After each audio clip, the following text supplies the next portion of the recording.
you know, what goes through your mind when you get a script that, you know, kind of takes the story in quite a new direction? Relief. Great relief, because even though we were out of contract for this one, if we didn't do it, it would have been a little bit weird. Yeah, that's the end of our careers. Yeah. Everybody in town would kind of look at us and go like, "Oh, they're a bit ungrateful." Yeah.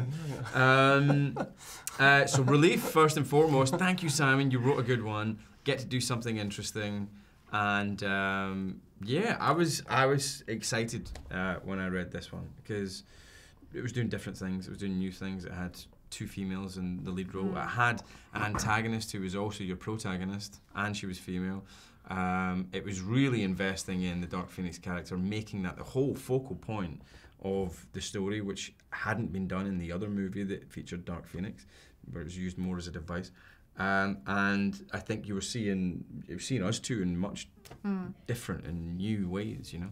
How much is it interesting for you to explore the relationship of, you know, Magneto and Professor X throughout the development of the story?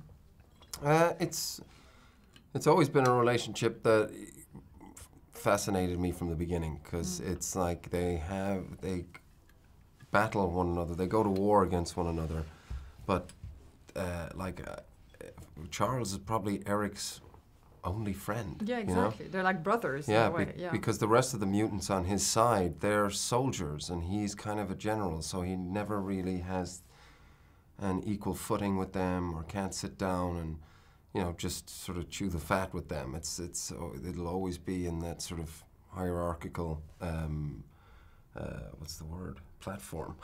But whereas with Charles, I feel like, number one, and that was the really cool thing in First Class, that we got to, first of all, have these characters meet for the first time, but also create one another. You know, Charles created Magneto. He taught Eric how to really fully use his powers to their full potential.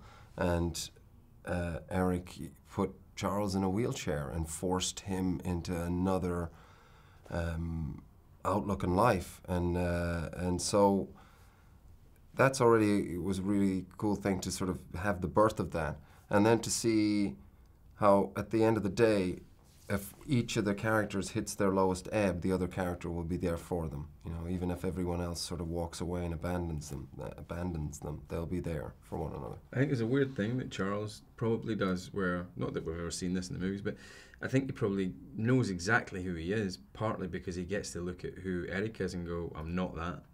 And then at the end of this movie, actually, it's really flipped, and he needs the help of somebody like that. You know?